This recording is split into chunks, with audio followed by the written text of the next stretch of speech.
Apologies, just 1 minute.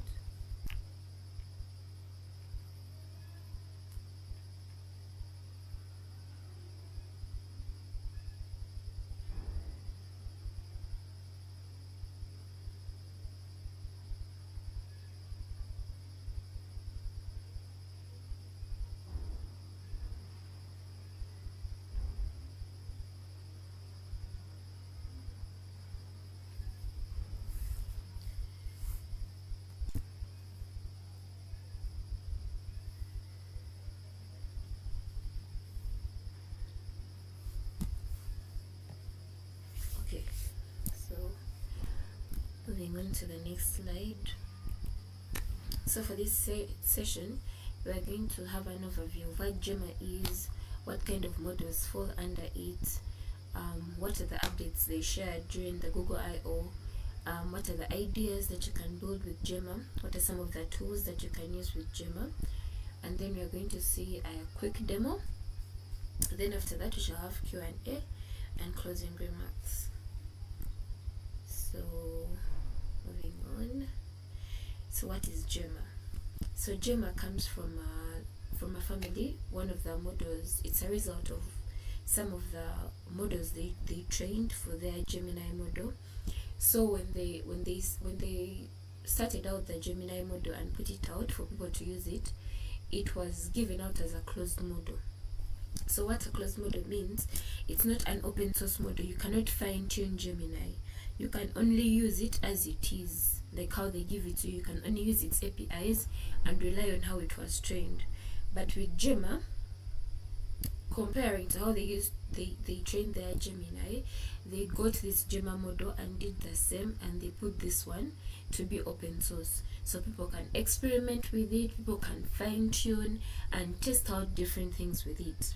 So that's what it means. It's a family of lightweight state-art open models built on the same research and technology used with the Google Gemini models. So the core concept of it is to provide you with open weights. So what that means is that weights refer to the internal numbers that determine how an AI processes information and how it makes information. So when you download the weights of Gemma, you get capability on its decision making and get to embed it in your own agent, or you can get those capabilities that it has and you fine-tune the model. Fine-tuning means you get an already trained model and you retrain it to fit your problem structure or whatever you're aiming to accomplish with it. Yeah, then the core concept of Gemma, another thing is the architectural variants. So each model size usually comes in two flavors. That is the pre-trained, which is the best that you can use for fine-tuning, and you can use it to, like, you can build agents from its base. What I mean is, the way they have given it to you, it's raw. You can either use it the way it is or you can fine-tune it. Then there is another one that is instruction tuned. So this basically is best use cases for chatbots. It already comes when it's trained to follow instructions. Just so you're going to give it maybe a system prompt of how it's supposed to behave, and then it will just execute according to the commands. So this kind of flavor is the same one that is being used in Google AI Studio, which is the demo that we're going to have today. But the pre-trained one is one that you can use in tools like Colab. You will see the tools we're going to talk about later, but those are some of the tools that you can use it. Then for the commercial freedom, what it means is that when you have when you get Gemma and maybe you fine-tune it, you maybe put your app out there or you put your products out there, you're free to generate income from it, because it's an open source model, like how Linux is used to build very many softwares out there and people get earn from them. It's the same way. It's a model, so you can train it, come up with a product, and you're free to make it. Even though your product was trained on the base of Gemma, you're free to make your product closed, and then you charge people for accessing your product. Yeah, so that's another benefit that Gemma comes with. So the specialized models, some that fall in the Gemma family. So we have we have the code Gemma. So this specializes in code generation, as you hear the word, and it can do multi-language programming tasks. So if you want to do Python, it can do that. If you want to do JavaScript or Java itself, it can do that. So these are some of the models that are used in Copilot. These are some of the models that are used in Casa for code generation and code editing. Then there is the Gemma. That is a vision language model designed to process both text and images. So maybe if you want image generation, or you have text you're describing and you want an image to come out, or you have an image you want it to be regenerated or edited, that's the model to go for. Then we have the recurrent Gemma. This is a model for utilizing a unique recurrent neural network architecture. So what this means is that how can I frame it? For example, if you're building a system that's going to use RAG, RAG is retrieval augmentation something, I've forgotten. Let me see if I can find it on Google. It's retrieval augmented generation. Yeah, that's the word. So if you're going to build something like that, this is some of the models that you can use. You can also use the next model, which is the embedded Gemma model. It's also rich in text numerical generation. It can also do NLP, so that can be also a good model for that. Then finally there is the shell Gemma model. So this one is a safety model that evaluates and filters harmful inputs. So for example, maybe if you're building a social media management application and you want it to screen maybe your content before you post it, maybe you're going to tell it, and before I post this content, first research about it. Is there any harmful information? If you know the words are structured in a simple way, but the message that you may be communicating may be harmful to someone, so you can tell it to like analyze, is my content safe? Is it safe for this age? Because content is going to be accessed by anyone. It can be accessed by 12-year-olds, can be accessed by anyone. So you ask it to analyze and determine the safetiness of the content that you're going to post before you put it out there. So that's one of the models that you can use. So next we are going to watch a 2-minute video about the updates that came out from Google I/O. So I didn't want to compact everything in the slide, so that's why I added a video. It will be more clear for the person to explain, then we can move on. So yeah, let's go.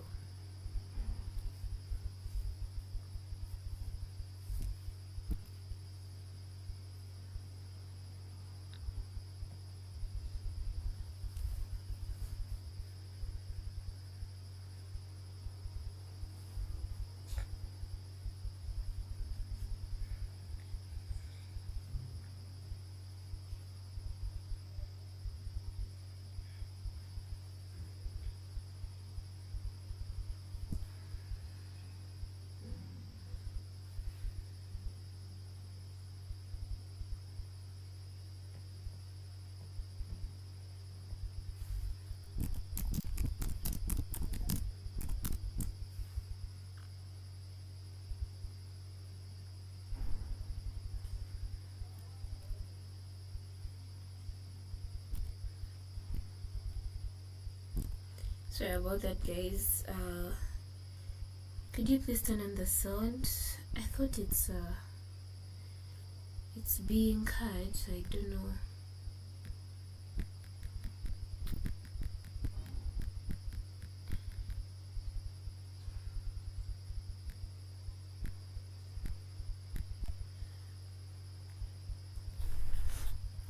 Okay.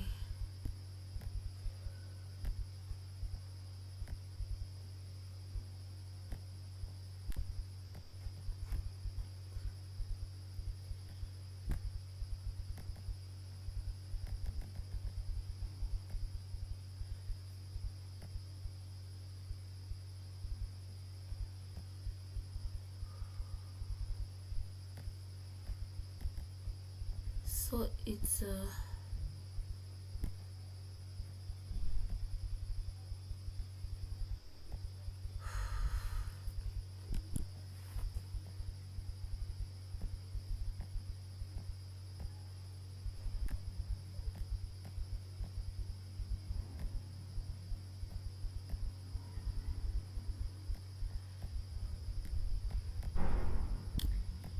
So I don't know why it's refusing to show my tabs, because it's telling me if you want to share sound, you have to share a tab, but it's only showing me windows, not tabs.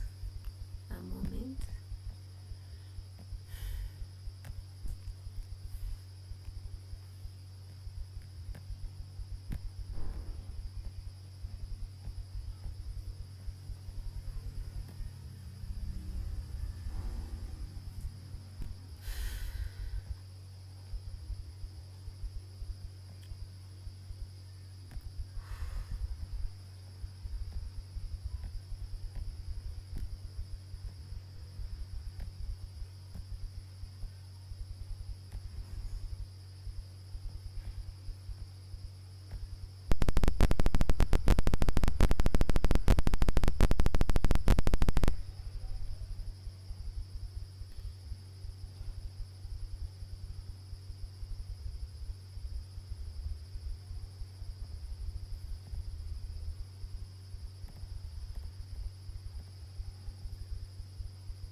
Okay, so sorry about that. So I think I'm going to play, then you can tell me if you're going to be able to hear the sound.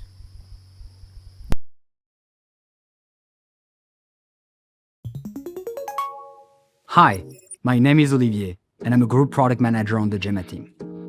Since we launched our first models, the developer community has absolutely blown us away.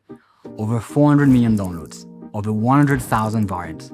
You've built a vibrant ecosystem around Gemma, and we could not be more grateful. We've listened very closely to what you wanted next, and today we are thrilled to announce Gemma 4. Built from the same world-class research and technology behind Gemini 3, Gemma 4 is our family of open models designed to run directly on the hardware you own: phone, laptops, and desktop. For the first time ever, we are releasing Gemma under an open source Apache 2.0 license. Gemma 4 is built for the agentic era. It can handle complex logic, multi-step planning, and agentic workflows, making optimal use of tokens for its intelligence.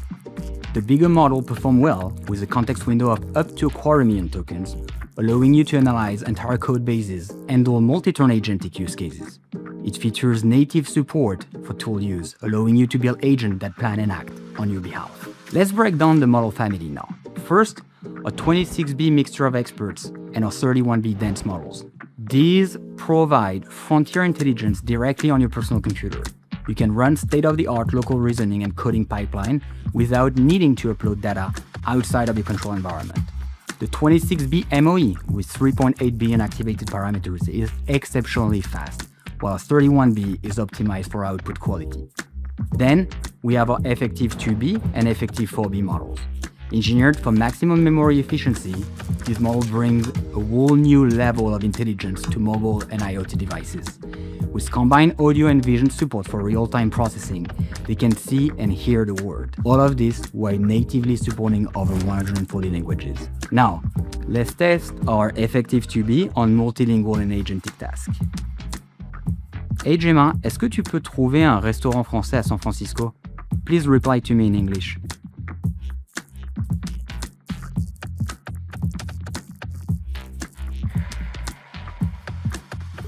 Amazing, we have a winner. As open models become more central to enterprise infrastructure, security is paramount. Developed by Google DeepMind, Gemma 4 undergoes the same rigorous security protocols as our proprietary models, giving enterprise and developer a trusted foundation to build on top of. We want you to be able to use Gemma 4 with the tools you already know and love. You can download the weights and start experimenting today. We cannot wait to see what you create next.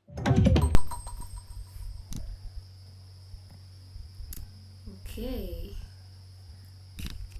that's it.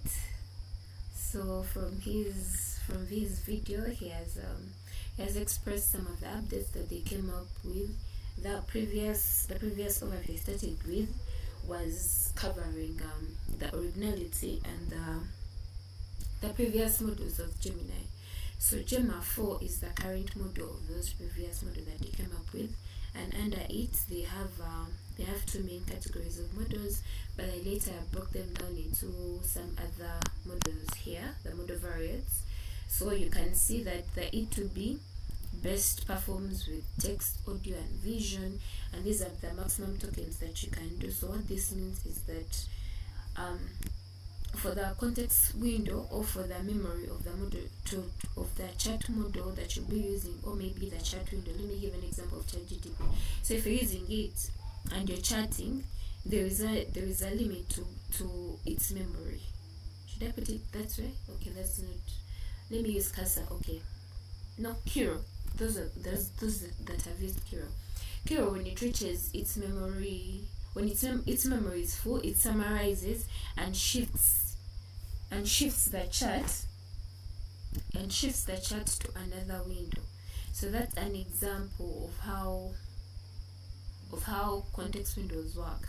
So if you want to calculate, like if you're building maybe an IDE, an agentic IDE, or you're building a chat app, you can calculate how many tokens you want it to use per chat window. Then you can give maybe warnings to your users that your context window is about to get full. Let's summarize the chat and start afresh so that they are aware. So you can also see the examples in the examples of hardware for each model, the applications that you build, where it can run for the specific model variant. So this is just a summary table from what he has shared. So from this you can determine, maybe if I'm building a chat model, this is the kind of model I'm going to use. If I'm building a vision model, this is the kind of an image generation app, this is the kind of model I'm going to use. So basically that's it. I'll be sharing the slides so that you can have an overview of the video again, or you can just look it up on YouTube because that's where I downloaded the video from. Okay, so these are just examples that you can use Gemma with. So you can either build chatbots, I've been talking about those. You can build a smart assistant. Maybe you want an email assistant every time. Maybe if you're a person who receives over 40 emails every day, you don't have time to go through every email. So you just want an agent to analyze and give you the most important emails at the moment. Gmail does that by putting them in primary, but not all emails that are primary are really primary. So you can have a smart assistant to just screen out for you what's really important. Then you can use it in e-payments. We have a lot of fintech in Uganda, so you can choose to come up with another fintech search algorithms. You can use it for media streaming applications, smart cars. You can maybe come up with an application that people who drive every day can use. It doesn't even have to be it has to be a smart car for it to use an application. So you can come up with an app that can be used for people who have smart cars. Then navigation apps, like how we have Google Maps, you can integrate your Google Map in something else. We also have the Safe Border app. So that's also the Safe Border app has Safe Border maps. So you can see that Safe Border map is kind of a navigation kind of a system or an application, if I'm to say. Then you can use facial recognition, text editors, you know what that is, then social media feeds. Then for the essential tools, now these are the tools where you can use your Gemma models from. So maybe if you just want to host it locally, you want to test out the model locally, you want to try it out locally on your PC, you can use Olam models.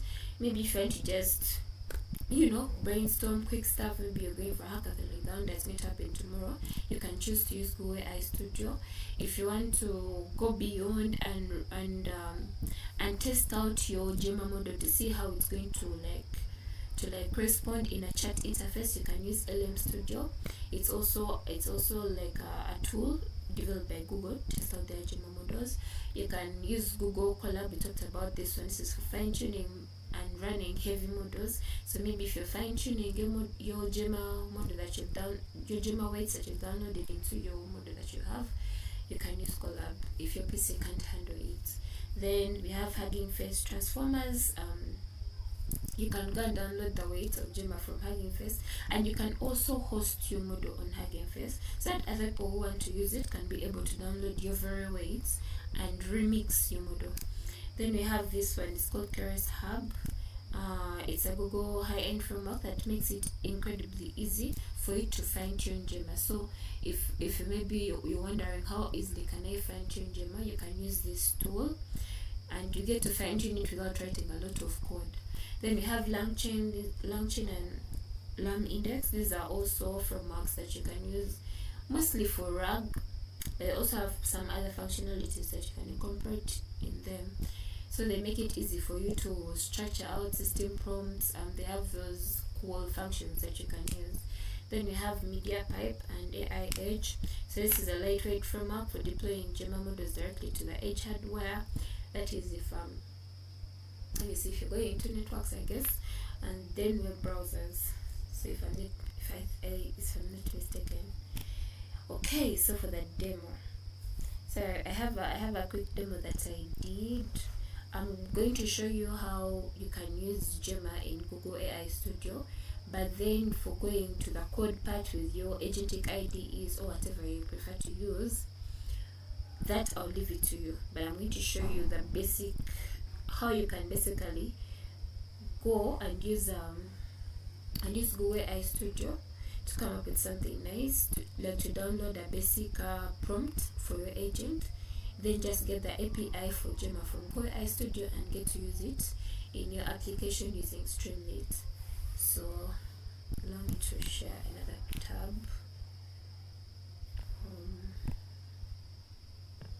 Okay. So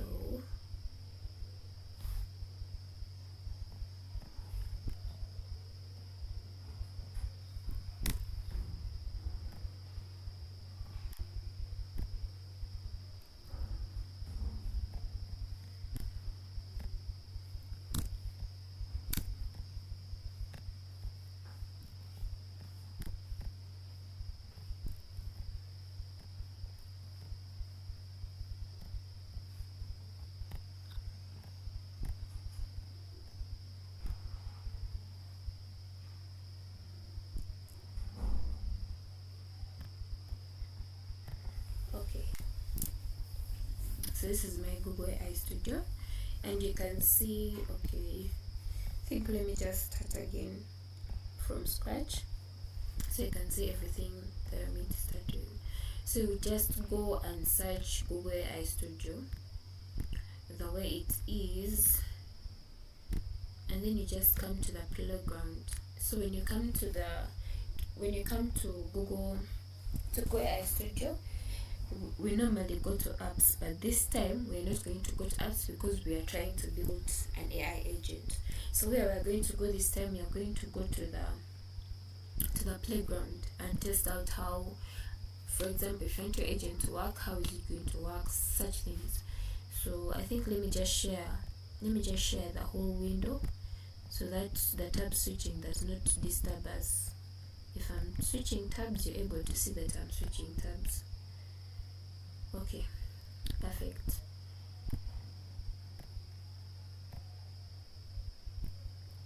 Okay, so when you come to Go AI Studio, you will see they have already models that you can use. So maybe if you want to do like, let me say, image generation, you're going to choose that I want models concerning image generation. Now when you click on this, they'll show you which models do you want to use. Now you have to be careful which model you're choosing. Now they're showing you Nano Banana 2 is paid. So if you're going to get an API for Nano Banana, you're going to be charged. Then there's Nano Banana Pro, it also has a paid mark. So it's better to go with normally when a model is new, they first put it out for people to test it out. So it's better to go with this one that is free for testing out. When you have the money for the credits, you can pay out after testing out to see whether the model will perform the way you want it to perform. Then we have video generation. So Google announced the Gemini Omni. So this one is not free. For all video generation prototypes that you want to build, just know you have to pay for the credit because video generation is expensive. So that's why most of the models don't end up being free. Then if you want to do speech of any sort or music, whatever, if your app is going to concern that, then you can choose that. Okay, so you can go ahead and explore all this. Then there is also a tab for agents. Now this means they give you already a pre-structured agent. So if you want to build maybe an anti-gravity preview, or you want to build an AI talk for the radio, or you want to build a data analyst kind of agent, they already have pre-trained thing for you. So let me tap on repo maintainer, and you're going to see how it's going to look. There's a question.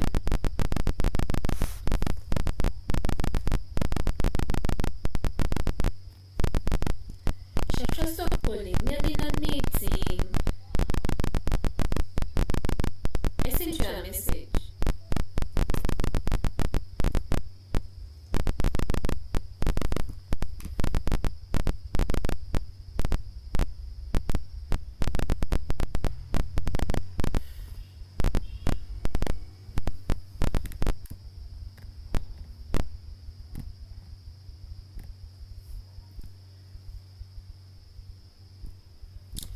Sorry about that, guys.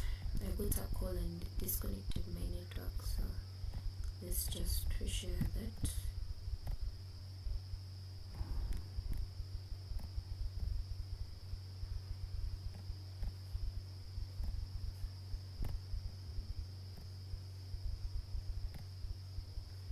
Okay, so where were we? We were showing you the already pre-structured thing. So this one we chose what? Repo maintainer. So it's very important. You see how I chose something. If you just come here, set up, maybe try to test it out before you save, because this playground does not automatically save your chats. So if you don't save your chat and you just start maybe trying to test out the already pre-trained model, and okay, let me just give you an example. So we chose what? Repo maintainer. So I have a repo that tracks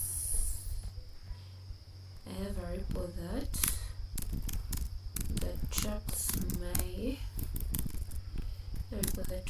AI project, and I want to maintain it, and I want to be able to maintain it stuck to the current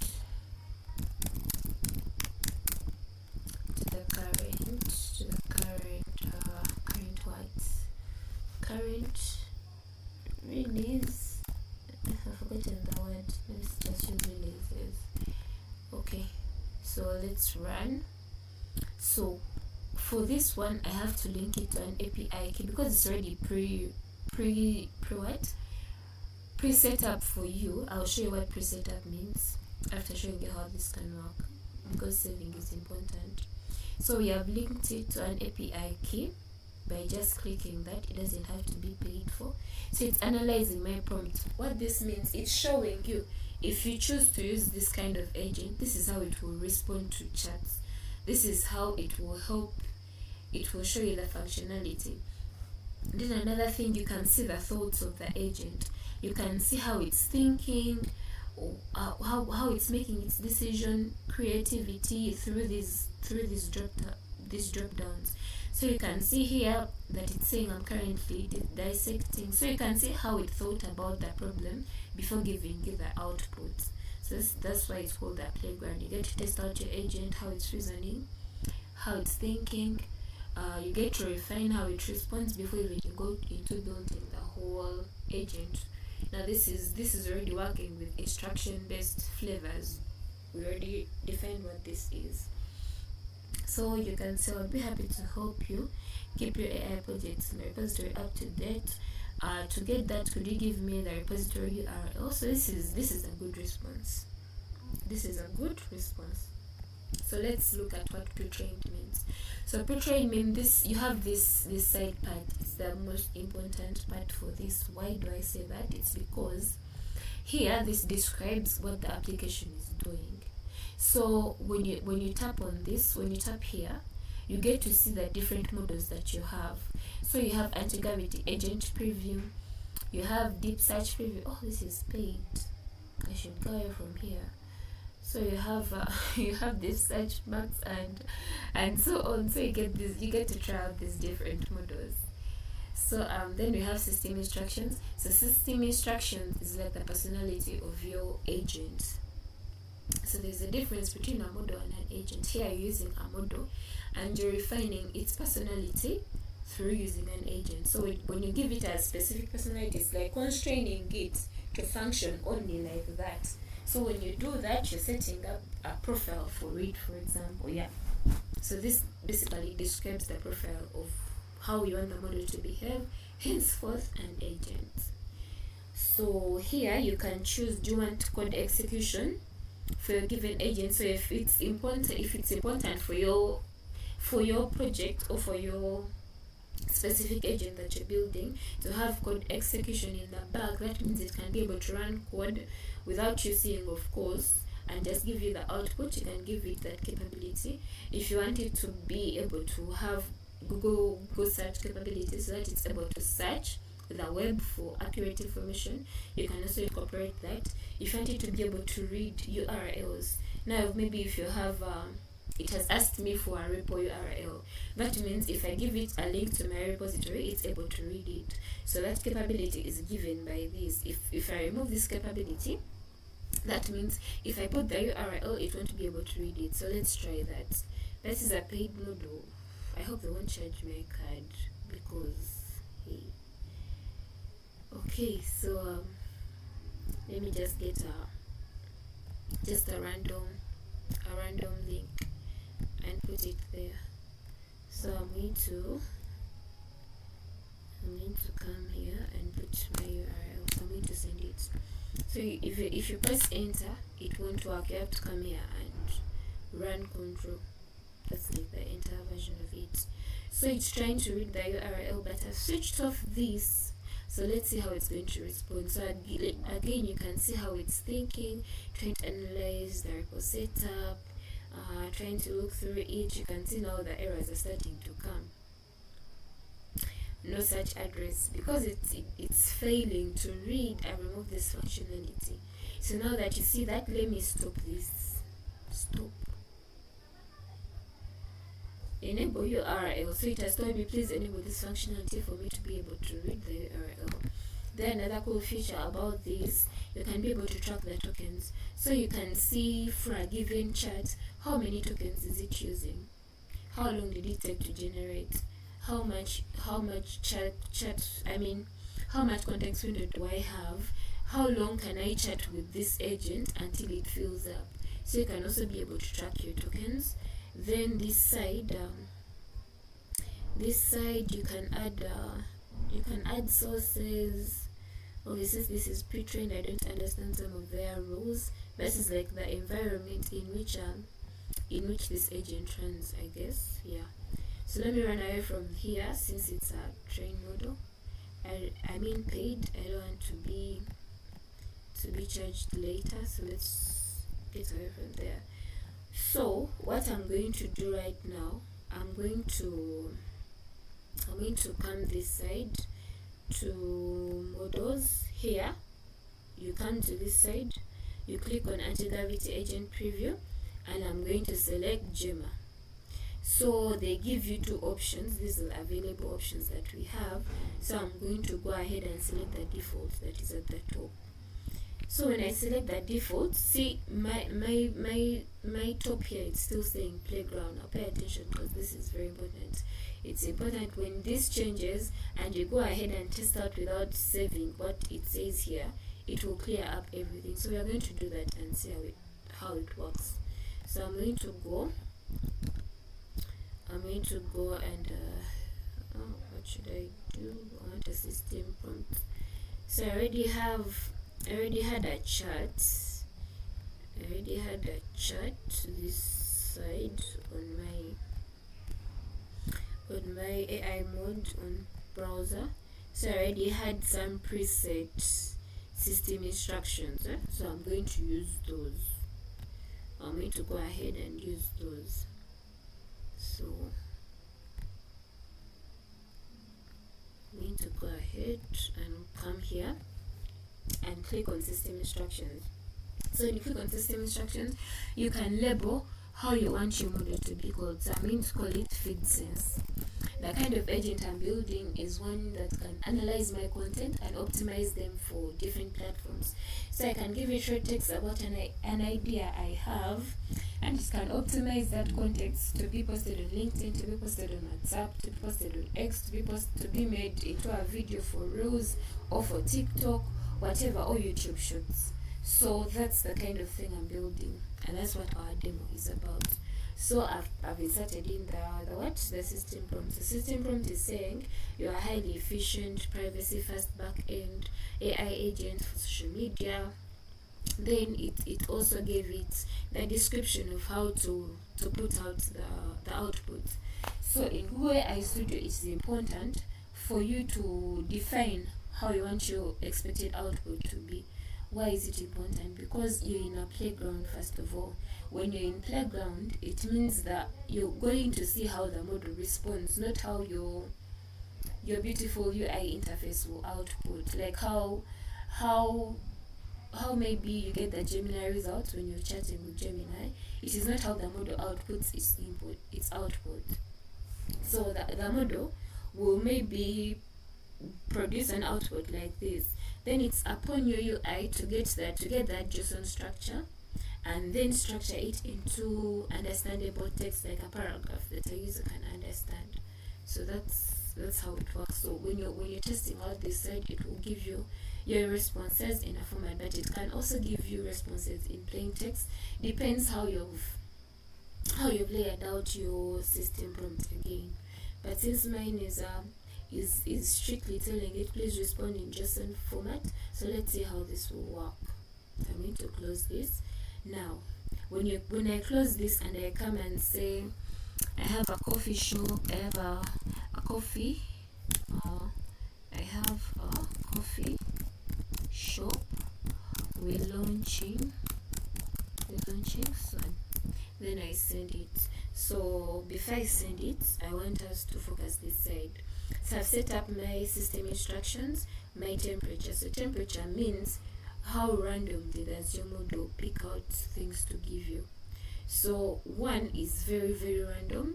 It is good to pick between 0.5, 0. Like a moderate temperature. Okay, it can also depend on the kind of project you're building, because there are some projects whereby if your model is picking data randomly, or if your model is just very random at picking data, that's the functionality that will bring out the best use of your agents. But for mine, it's more about thinking about the content. I want you to take my content that I've given you and structure it, optimize it for very many platforms. It is random, but I don't want it to be too random because it will give me unrelated things from far from the raw text that I gave it. So to keep things on a stabilized momentum, I'm going to put it on 0.5. Then I'm going to leave the thinking level high because yes, it is thinking and it's taking my raw inputs to be into something better. So I need it to think highly. But if maybe the agent that you're working with works with structured inputs, it doesn't need to think a lot, you can easily change it to minimum. But for mine, it's going to think, so I need it at high. Then you can choose, maybe do you want structured outputs. What this means, if maybe you've gotten your raw text, you first went and brainstormed with Gemini or chat, you went and brainstormed with it, you can get the text from there in the JSON format already, and you just give it here in the chat box. So when you do that, this capability gives it the ability to read that. So it's going to ask you to add a property. I will not add a property. If I say save, it will automatically add for me the property. So I'm going to remove and do this, and you'll see that it added the response to be a string. And if I give it a JSON response, it will also be able to read that and then give it in the format that I need it. So I'm going to save. Then code execution, it means if maybe you give it, maybe you're a developer like us now, you want to post maybe a blog about something that you've been working on, but it includes code. So if you want your agent to have a capability of executing code and understanding different languages, you can give it this capability. Function calling, this means you can connect your agent to external services. Now, for example, let me say people are building music applications. Maybe if you want your agent to work with your playlists on Spotify, you can get the Spotify API and you can create a function using that Spotify API. So your agent will connect to that function and use that API through function calling. There's also something called tools, but yeah, we can just stick to function calling since it's what we have here. So media resolution, it's just the images that you give it. Maybe if I come and add content here, maybe I upload files or something. Maybe you have an image, an inspiration, a banner that you want to work with your text. Or maybe I'm saying I have a coffee shop I'm launching, so I can give it the logo of our coffee shop so that it even knows the kind of vibe I want the content to make someone feel. Yeah. So you can edit the safety precautions. So here you can say if you can determine if the harassment is high, please, this is the safety level that you can go to. If maybe the hate speech, you can also determine for that. So always show regardless of probability of harmfulness. So if I increase it this side, that means it will not be able to analyze hate speech. But if I do this, do not run safety failures. So it means this side that you don't be able to run. If I increase it this side, it will be able to run. But if I put it to be a maximum, there are some things that really sound hateful, but they are not. So it will be very, very strict. So I'm going to just leave it there, around there. I'm going to do the same for harassment and for sexual. This one I'm going to increase it. Then dangerous content. Of course, I don't want anything dangerous to go out, so I'm going to also increase it. Then I'm going to close. So I've set up those. Then for the stop sequence, you can determine the maximum tokens someone can use, but I want to leave that free since I'm also using a free product. I'm going to leave that free. So the output length here, it means to what? It's the maximum length the output the AI can give you. So maybe if you're writing a blog, the blog will be a maximum of this length of characters. So for the top P, this works hand in hand with temperature. It just helps on how the AI or the agent or the model is going to be able to select words to give you for your output that are closely relating to the kind of input that you've given it. So now that we have this in check, we have described everything here, I'm going to go ahead and send.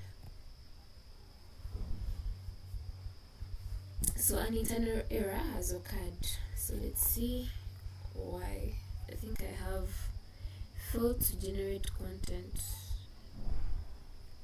Let me see if it's network. No, I have network.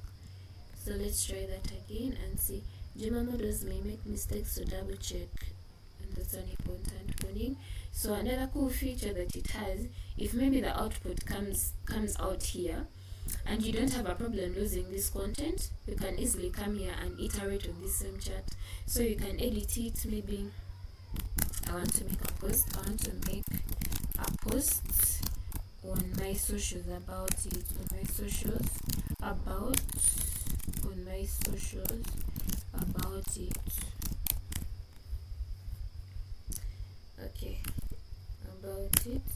Then I'm going to tick. So when you tick, you can it will not automatically run. You have to click on that Gemini sign for it to run. Then here you can see whether you want to delete. Now if you delete it, that means the chat history for that part has been deleted. You can copy the text of your input or output as text or markdown. So I don't know why it's not working. I think, is it my net internet? Internal error occurred. Why?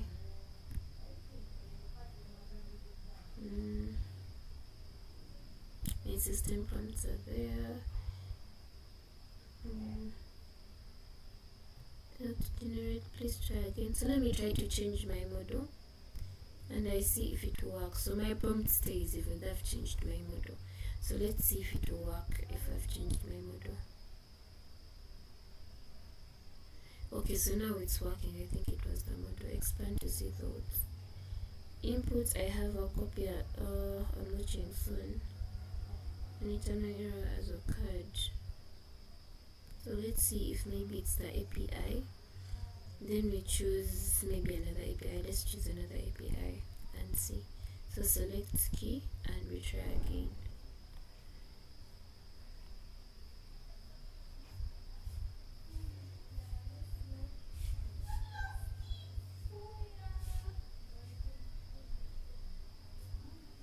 I think my API was done. Like it said it was done, so that's why. So it has given me the content is safe, true, flag reason none, sentiment positive, category life, and suggested hashtags. So it has given me the output according to my system prompts. So the expected behavior is not what I wanted, but that is because of my system prompt. So you see that my system prompt, this is how it structured it to analyze, give me hashtags, that's all. So I'm going to go back and iterate on my system prompt and give it a similar system prompt, and I saw what it's going to do. But before we do that, let's see why it's important. So it automatically saved for me here. It automatically saved for me, but there is a part whereby if you run this and just stop the chat before it finishes running, it will clear everything. If it has not initially given you an output before, it will clear everything and you have to start from scratch. Now scratch means you're going to start resetting everything again. You're going to start resetting your system prompts from scratch, your temperature from scratch. Now you can see here I have to now go back and reset everything again because I changed the model, but the system prompt stayed. So I have to go back and restructure this again. So I'm going to come and give it a better system instruction. So I'm going to go back to my chat with AI mode, and I'm going to get a better system prompt. So let's see. I want a better system prompt. Let me see if I can get one.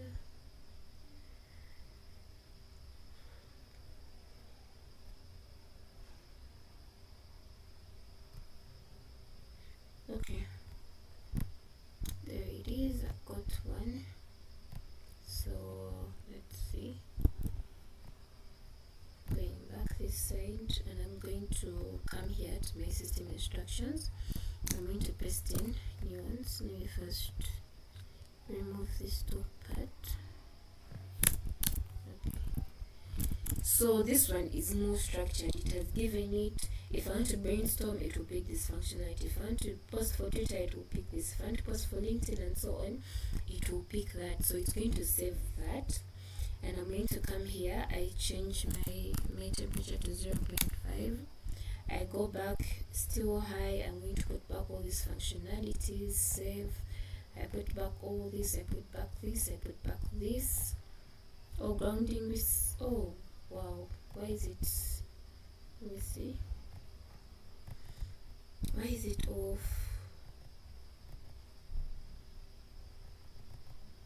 Okay. So let me also adjust this a little bit to something like 8. Okay. So now that I have that, I want to add more tools. Why is it refusing? Okay. So I'm going to go back and get an example still from my chat with AI mode. So I'm going to go and get an example that I can use to test it out. So it's still going to be concerning a coffee shop, but this time my text is going to be rich. By rich I mean more descriptive.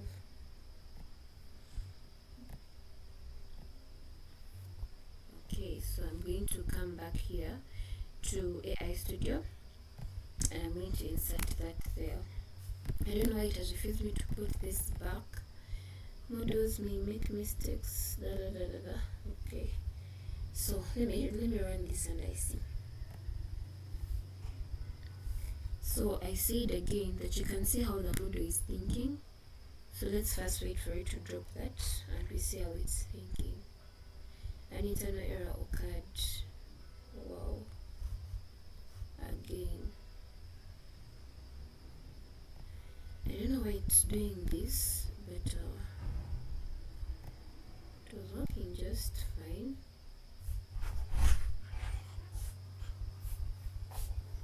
I don't know why it's doing. Okay, now it's generating. Perfect.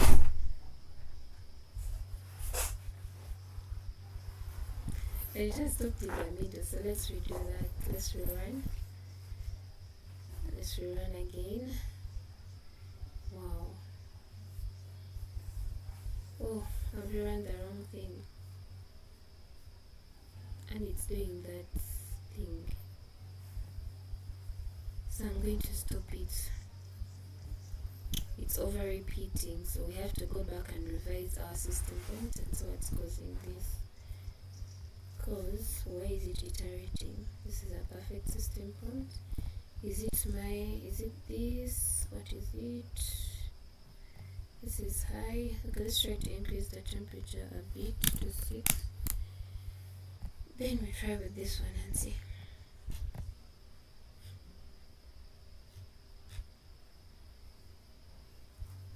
Still the same thing. So let's stop that and refine our system prompt. So I'm going to go back to my AI mode. So you can use AI to just refine your system prompt. So I'm going to go back to my AI mode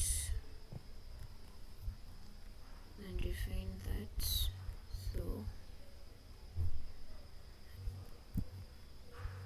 I need to go back to my AI mode and get another prompt for this so that it performs well. So I'm going to go ahead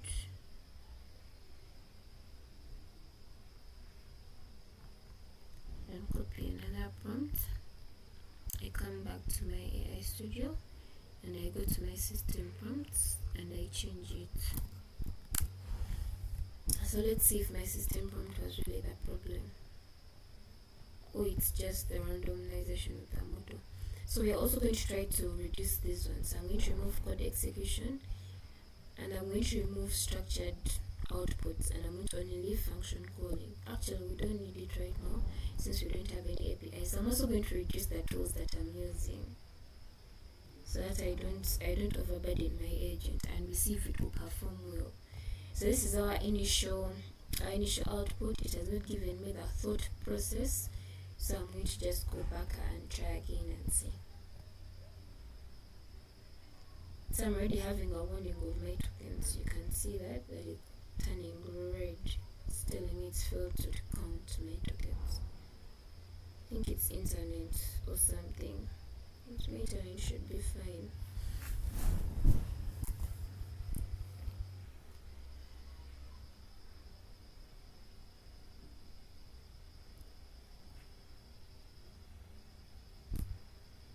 because I'm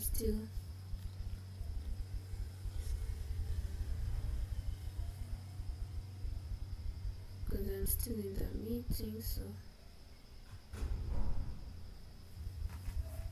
I use Gemini to generate my system prompt. So I describe to Gemini what my idea is. So I basically brainstorm from Gemini. Then Gemini takes my idea and gives me a system prompt. So I tell it I'm taking this system prompt to work with the Gemma model. Then it will give me exactly that. Because it's a Go ecosystem, it will know exactly what to give me. So I think it was kind of a glitch, but it has been fixed. So now you can see my output. I gave it something. It has given me posts that I can make on brainstorming. It has given me ideas or hooks I can think about. It has given me a Twitter post. It has given me a LinkedIn post. It has given me a blog expansion, something I can work on for my blog. It has given me for WhatsApp. It has given me a script for a video. So you can see that it's working fine. So I think this is okay for a start. So now that you have all this, you have verified your model is working well. What you're going to do, you're going to come here to copy code. So copying code means that now you're able to use this agent in your repository. So I'm going to show you how you can structure a repository also. So now when you copy this code, you can see that they're already giving you the setup for your agent. So you just maybe create a user interface, and this will be your file named agent.py or agent.something that you any way you would want to name it. And for your user interface to it will be like a mini back end for your user interface, or something that backs up the API calls for your user interface. So you're seeing that you have to make sure you have a Gemini API key, that you've specified the model that you're using, so you don't have to do that from scratch. It has already described it for you. So it's a playground. After testing out, now you see that your model will act perfect. You already have your system prompt, because this also includes the system prompt and everything. You just download this as a file, or it downloads it. It's named as AI Studio Code, or you can copy it directly. You can just you can even open it in Colab, and you maybe fine tune or something, or you can just go ahead and copy it as code. So now when you're done doing that, you can go to any IDE that you're using. Now that means I'm going to share another screen. Okay, so let me open up my cursor. I didn't use anti-gravity because I used the my credits for that day, so I won't be using that. I'll go ahead and just use cursor, but you can use any other agentic IDE that you're comfortable with. So I'm going to go ahead and share screen for cursor.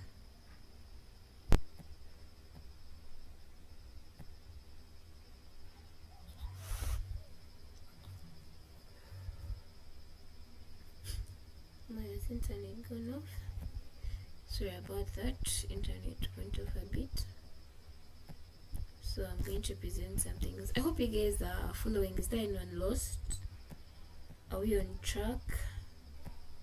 Am I going too fast? Are we following?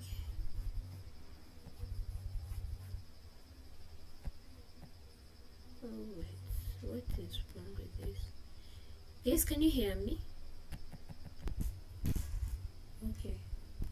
So I guess you can hear me now. So let me just reshare.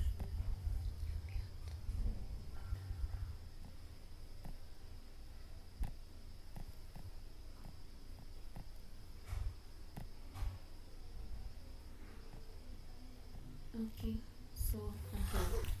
so we're talking about what? We're talking about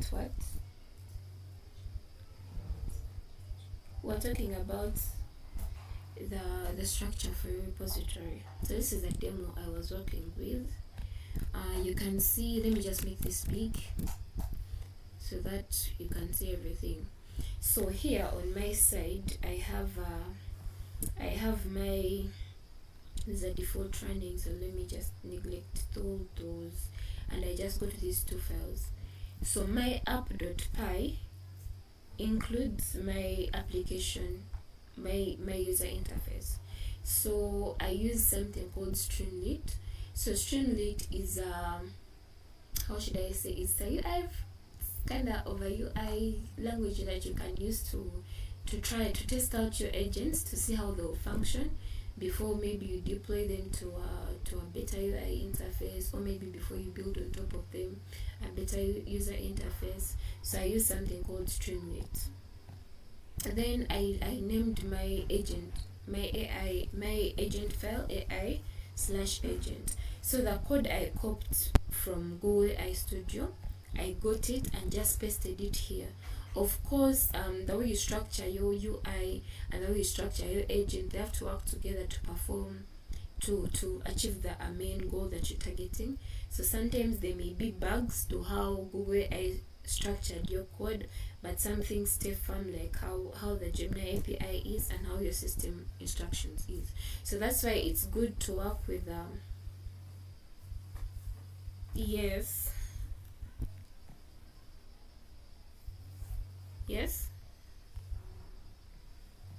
Okay, sorry about that. I don't know what's wrong. Let me reshare. Yes, Ian.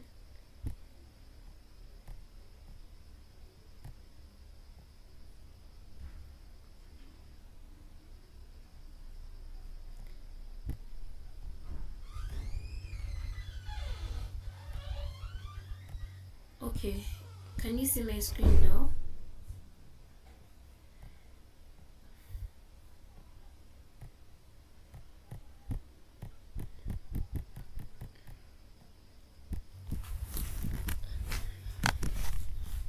Sorry, let me just move on. This is my network.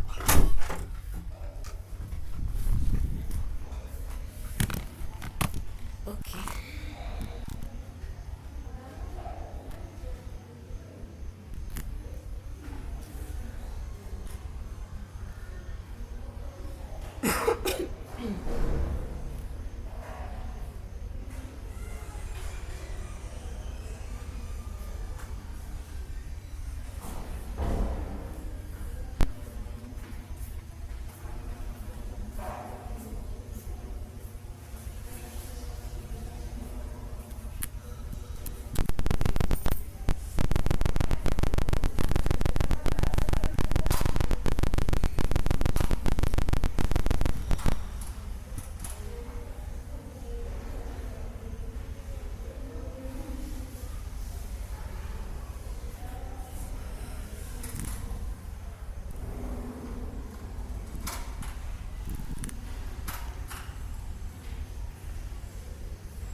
Okay guys, I apologize about that. Let me reshare so you can tell me whether you can see my screen. Where did you stop hearing from clearly? Maybe I can repeat. Ian? Oh good. What's wrong now?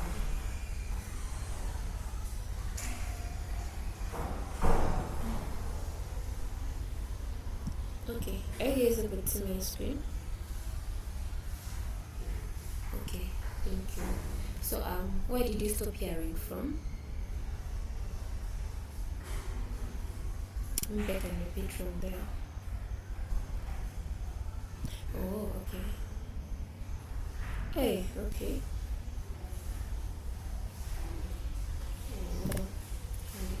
So let me just repeat again from the IDE part. So I'm using cursor at the moment. So in my cursor layout, let me just minimize this a bit. In my cursor layout, these are the initial files I have. The most important ones are requirements.text, the app.py, and the agent.py. So in my agent.py, this is where I put my code. Let me just remove this. In my agent.py, and remove that too. In my agent.py, this is where I put my code that I got from Google AI Studio. And you can see that it was later restructured by Casa because of some bugs. This is not how it was originally, but the layout I got it from Google AI Studio. Then for the app.py, I said I'm using something called Streamlit. So it's like I don't want to call it a framework. It's like a language, a tool that you can use to basically visualize how you want to visualize how your agent will perform in its UI. So that's how you can use it. So that's my code. You can see that it has its own functions. It has s.session. Now this sets up the session. Maybe if you want to track chat history, maybe if you want to add some cool colors, it does that. It has a button, it has a sidebar. So it has basically easy language that you can easily learn. You don't even have to learn it. You can just maybe tell your cursor, I'm using Streamlit, let's set up my app.py file. Then in my agent.py, that's where is the code I copied from Google AI Studio after trying out my agent in the playground. So in your requirements.text, those ones who know how to use Python, there is something called environment. So here you get to add the libraries. I think that's it, that are going to run within your virtual environment. So here I've described, we have said we are using Streamlit. I've added Streamlit. I'm using the Gemma model, so to add it, I'm going to use the Go Gemini. Then I'm going to add this to give the capability for my Streamlit to be able to read my API key from the .m file and use it. Then I'm going to use Pillow. Now Pillow is more of a library that you can use to improve the user interface of your Streamlit app. So now that we have all that in place, I'm going to in the slides there is a link to this report, so you can later go and check how it's structured out and maybe get an idea. Then my README has everything that you can follow on, maybe to see how okay, this is my README. Ctrl Shift V. You can see how it looks like. You can find instructions, even the very slides without the video, you can find them there, and you can see what we discussed. Yeah. Then just delete this, not where it came from. So for the test cases here, I just put the different examples that I was using to test out my tool. So let me stop talking and show you how my tool looks like. But before I do that, let me just copy this. I'm just going to copy this, and I'm going to close this.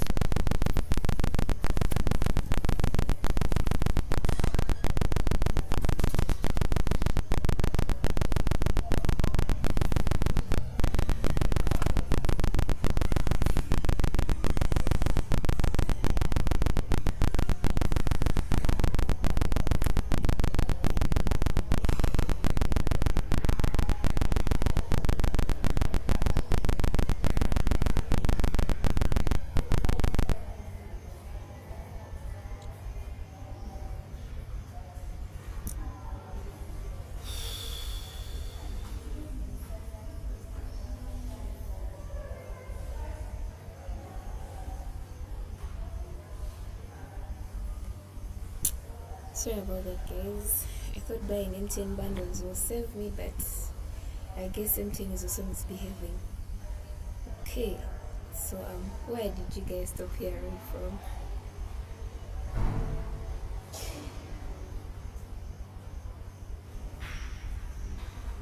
Should I continue with the demo, or I go back to the IDE? I continue with the demo. Okay.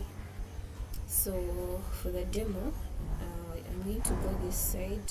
So you see we have Streamlit here. So I'm going to go to my already deployed thing. So a cool thing with Streamlit, you can easily deploy your app by just connecting your GitHub account to Streamlit, just like how you import your projects in Vercel. it is the same way with Streamlit. You can just connect to it with your GitHub, you sign in with your GitHub, and just like that you're able to set up your repository in minutes. Then if you want to maybe add secrets, you can come here down to manage app. In manage app, there are 3 dots here down. You still click on them, then you go to something called settings, and then you can set up maybe your secrets. You can set up the Python version you want to run on. You can come and maybe add your secrets, maybe your Gemini key. Now may I added mine, yeah. Or you can go ahead and delete the application if you no longer want it to be deployed, or reboot it. That means delete whatever is on it at the moment and let it restart. So since I already deployed my application, this is how it looks like. So it just helps me test out how my agent will work. So I'm going to paste in and say maybe I want to, so in our Google AI Studio we saw that how the agent was working. It was giving me everything in one prompt. So when I came to Casa, I told it I don't want all this because it will even take time for the model to give me the whole output. It's generating such a big chunk of output. So I told it, if I'm chatting with the agent, let me specify which platform I want. So for now I'm going to say I want to get a post for LinkedIn story. So it's going to generate for me. Okay, so it's telling me there is an error. I think it's concerning the API. So I'm going to come here. You don't have to search how can I get a Gemma API. The same way you get an API in Google AI Studio is the same way. All their models use the same background API infrastructure. So I'm going to name this feed and generate another. So I think this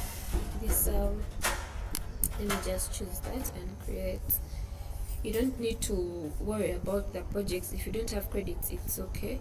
Since you're using the APIs on a relatively free structured something, it is well. So I'm going to copy my API and close it. Then I'm going to come to my manage app. I'm going to go to my settings and I'm going to update my secret. Then I see if it will work. So if you're putting your secrets in Streamlit, you have to put them in quotations because that's the format accepted by Toml. So I'm going to save changes and I'm going to redo that again. I see maybe if it was an API issue or it is a bug. So I'm going to I want to do for X. So let's see if it will work. So you can see that it's running. If I want to stop the chat, I can stop it. If I want to share my application, I can share it. Then if I start this, I think this means you've started the repo. I'm not sure. But yeah, then you can also view the repository that is attached to this specific application. Now since my repository is public, I guess that's why this is here. But if it was private, I don't think it will be here. So as it's generating, I can have some, I think we shall come back and see how it will work. But let me give it like 2 minutes. If it reaches 8:25 without it replying, we see. Okay, so I've changed that. Let me try something else. Let me try LinkedIn. Really, LinkedIn. It's fine. I hope I'm still in the meeting. Okay, I am. So let's see, it's still generating.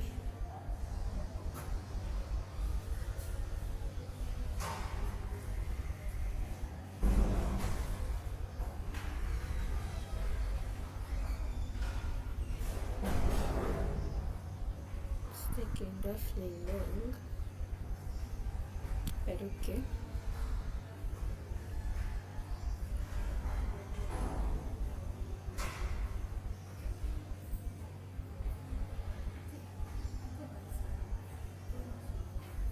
It will take 15 to 30 seconds.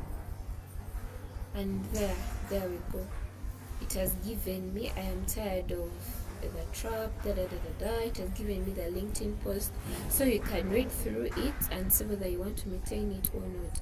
Then this side you can also see your chat history. You can see the chat history that you've been having and it's automatically saved. Then you can also clear chat history if you want. If you clear chat history, there will be a warning. Do you want to clear it or not? So that's how I structured my demo, and this can be enough, I guess, to submit. depends on the guidelines of the hackathon, but you will lose points on the UI. So again, I said Streamlit is good to just test out how the agent will respond, but for a better UI, it's best that you just take the agent.py file and use it as your, and put it in your back end to connect to your front end. Yeah. So with that done, let me share the slides once more. We'll stop sharing and I share the slides. Okay, so in the slides, I attached everything. I attached a link to the demo. You can see how Streamlit works. You can either use Streamlit, but if you're going maybe for the hackathon we have tomorrow, you will lose out on UI points. The aim is to use the Gemma API, so you can maybe cling to that. But maybe if you want to have a wow factor for your project, it's better to work with better frameworks and better UI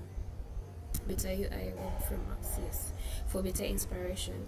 So with that, I would like to share some resources. So these resources basically explain how Gemma works. Now, since you already know you can use it in Google AI Studio, you don't really need to read all this. It can help you to understand specifically the background of Gemma. Now, if maybe you already had a model somewhere but you didn't have a UI and you want to use it maybe for the hackathon, you can go ahead and fine-tune it using Gemma in Colab. Now, if you're going to do that, if you're not going to use Google AI Studio, you're going to go through that route of machine learning and maybe fine-tuning, or maybe going into hosting a model to Hugging Face. Now, if you're going into that, you do need these blogs. But maybe just to say, the Gemma cookbook can help you to show you examples on how you can use Gemma. There is something called Gemma Skills, so though it's not officially launched by Google, you can also try it out, like how we have Cloud Skills and so on. There is something called Gemma Skills. Then there is the Gemma 4 model card. Now, when you're hosting models on Hugging Face, there is how you're supposed to structure the cards. So this shows you how you're supposed to structure the model card. Maybe if you fine-tune the Gemma model and you want to host it on Hugging Face for that, but to use what you already fine-tuned, you can go ahead and see how they structured their model cards. So with that, I clicked on the what?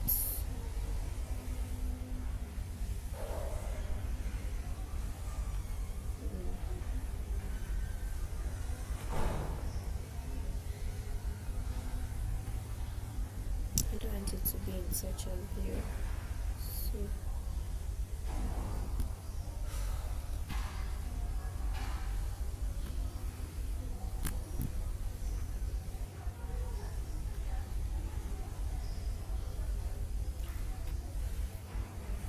okay, that view was irritating me. Apologies, I had to change it. No. Wait. Q&A. Yes, please ask away. Do you have any questions before we end the session? Yeah, I think some people dropped off, but I hope the recording is working, because sometimes I talk while I'm recording, then I didn't process. But yeah, I pressed the start recording button. So I will be posting this on my YouTube, and I'll share the link later. So if there are any questions, you can ask, concerns or anything else. Any questions? Oh, info about the hackathon, it will be at Make Hub tomorrow, I think starting from 9 to, it will be a half-day event. So maybe if you're working on a project, you can start cooking tonight and tomorrow, so that you're not on pressure, and there'll be some little pitching, there'll be some little time for pitching. So yeah, I'm not the host for it. So I think that's the only information I have. Yes. Okay. Any more questions?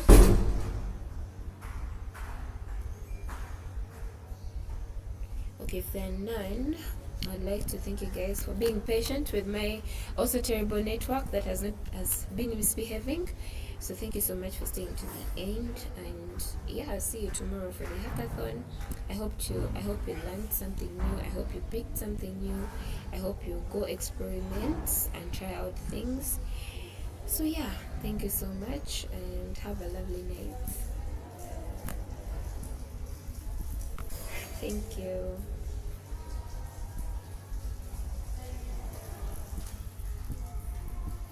Okay, good night guys. Allow me to end the meeting.